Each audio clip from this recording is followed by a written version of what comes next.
안녕하세요. 작은 책장에서 첫 번째로 함께 읽어볼 책은 바로 이 책입니다. 나의 부모님이 이 책을 읽었더라면. 이 책은 실제로 저자가 어린아이였을 때 나의 부모님이 알았더라면 싶은 이야기를 담은 책이라고 해요.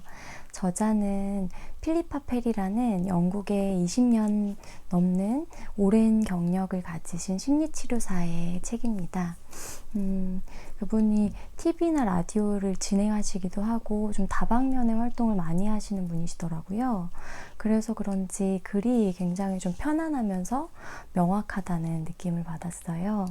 그리고 추천사에 보면은 알랭드 보통의 글이 등장을 해요. 알랭드 보통이 2018년에 영국의 런던에 인생학교라는 어른들을 위한 학교를 설립하게 되는데요. 그 책에서 마음과 관련된 강의를 하시는 분이시라고 합니다. 영국에서 선데이 타임즈, 아마존 이런 곳에서 베스트셀러를 굉장히 오랜 기간 동안 석권을 하고 육아서로는 최초로 좀 이례적인 큰 화제를 불러일으켰던 책이에요. 그래서 지금 30여 개국에 번역이 돼서 저희 한국에도 도착을 하였습니다. 이 책 기대되시죠? 좀 더 자세히 설명드릴게요.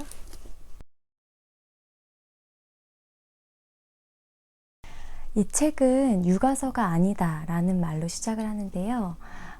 육아 방법을 알려주는 책은 아니고요. 부모가 자녀와 어떻게 관계를 맺어야 하는지 유대감을 형성하는 방법에 대한 책을 좀 더 자세히 안내해주고 있는 책이에요. 저는 책을 볼 때 목차를 가장 먼저 좀 유심히 보는 편인데요. 목차를 보면 그 책의 큰 흐름을 볼 수도 있고요. 그리고 저자가 어떤 부분을 강조하는지도 알 수가 있어요. 이 책은 부모로부터 시작을 해요. 내가 부모가 되었지만 나의 부모님으로부터의 경험이 내가 자녀와 어떤 관계를 맺느냐에 영향을 준다는 건데요. 내가 어떠한 부모와의 관계의 경험을 했는지, 그리고 지금 남편과 어떤 관계를 맺고 있는지, 그리고 내가 가지고 있는 감정과 어떻게 소통하고 있는지가 아이와 관계를 맺는 것과 동떨어진 이야기가 아니라는 거예요. 나라는 사람이, 그리고 내가 가지고 있는 상처를 치유하는 것이 아이와의 관계를 바로잡는 일, 그것을 위한 시작이라고 설명을 하고 있습니다.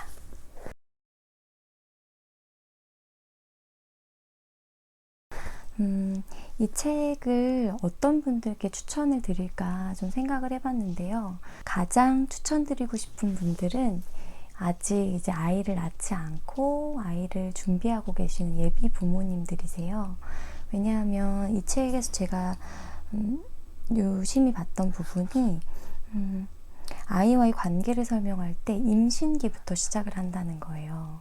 이전까지 사실 심리학에서는 초기 3년을 가장 오랫동안 많이 다뤄오면서 연구를 해왔었는데 최근 많이 드러나는 추세들이 태내 경험, 그러니까 임신했을 때 엄마 뱃속에서의 경험이 이 아이가 살아가는데 마음에 굉장히 큰 부분을 차지한다는 거예요. 굉장히 좀 신기한 부분이죠. 그래서 임신했을 때부터 결국에는 아이와 나와의 관계가 시작된다고 이 저자도 설명을 하고 있어서요. 임신을 준비하시는 분들에게도 굉장히 추천을 드리고 싶은 책이에요. 그래서 이 책은 임신기부터 아이가 성인 될 때까지 아이와의 관계를 좀 큰 물줄기로 보여주는 책이라고 생각하시면 좀 더 편하고요. 어찌 보면 이럴 땐 이렇게 하세요. 이런 게 문제시라면 이렇게 해보세요라는 팁이나 요령을 주는 책은 아니에요. 하지만 아이와의 진정한 관계를 맺기 위한 가장 중요한 베이스가 되는 부분들을 설명을 하고 있고, 이게 어찌 보면 어렵고 좀 더 오래 걸리는 부분일 수는 있지만 저는 가장 중요한 부분들을 이 책이 많이 다루고 있다고 생각하고 있거든요. 그래서 예비 부모님들, 그리고 혹은 지금 좀 관계에 어려움을 겪고 계신 분들이 쭉 아이와의 관계를 좀 훑어보고 싶으신 분들이 있으시다면 이 책을 읽으시면서 어디서부터 관계가 좀 틀어진 건지 생각해 보시는 것도 굉장히 도움이 많이 되실 것 같아요. 그리고 두 번째로 추천드리고 싶은 분들은 초기 3년, 만 3세 이하의 부모님들이세요. 왜냐하면 이 책에서 관계를 맺을 때 언어를 통한 소통도 다루기도 하지만 비언어적인 소통을 굉장히 잘 다루고 있어요. 사실 아이와의 애착에 대해서 다루는 책 중에서 비언어적인 소통을 자세히 다루는 책들은 많이 없거든요. 그래서 초기 3년, 만 3세 이하의 부모님들에게 가장 추천을 드리고 싶습니다. 그리고 이 책의 특징을 제가 어떻게 설명을 드리면 좋을까 좀 고민을 해봤는데요. 첫 번째 특징은 좀 희망적인 책이에요. 왜냐하면 이 책에서 저자가 가장 많이 이야기하고 있는 부분이 완벽한 부모는 없다 이거든요. 그러니까 지금 내가 이제 책을 읽으면서 보면 아이와의 실수했던 부분들을 계속 이제 알아차리게 되잖아요. 근데 괜찮다는 거예요. 실수했어도 지금 이 자리에서 다시 시작할 수 있다고 계속 얘기를 해요. 근데 그게 진짜 맞거든요. 저도 상담을 해보면 상담이 효과 있는 이유는 과거를 치료할 수 있기 때문에 효과가 있는 거잖아요. 정말 내가 실수했다고 생각이 들고 그 관계를 개선하고자 하는 마음이 있다면 저는 그 관계는 개선될 수 있다고 생각을 해요. 그래서 이 저자도 그 희망을 계속 심어주고 있는 책입니다. 그리고 두 번째 특징은 따뜻하고 친절한 책이에요.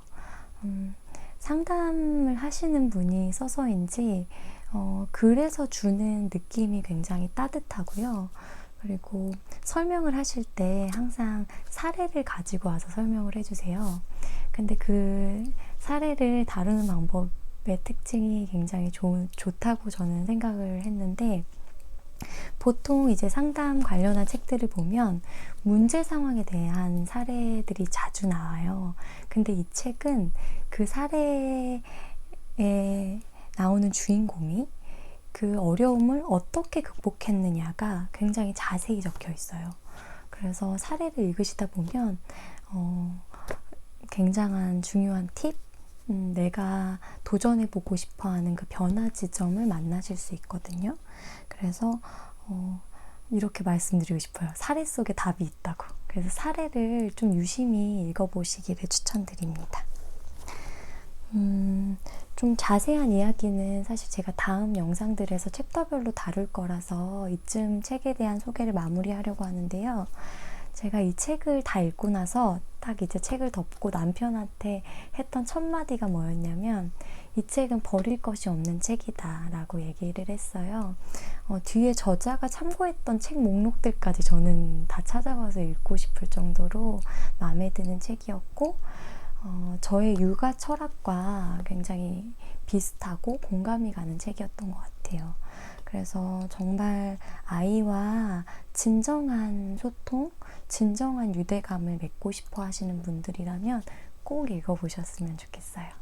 그래서 너무 추천드리고, 저와 함께 앞으로 한 달 정도가 될 것 같은데요. 이 책을 함께 읽어보면서 아이와의 관계에 대해서 좀 깊이 함께 고민하고 더 사랑할 수 있는 방법들을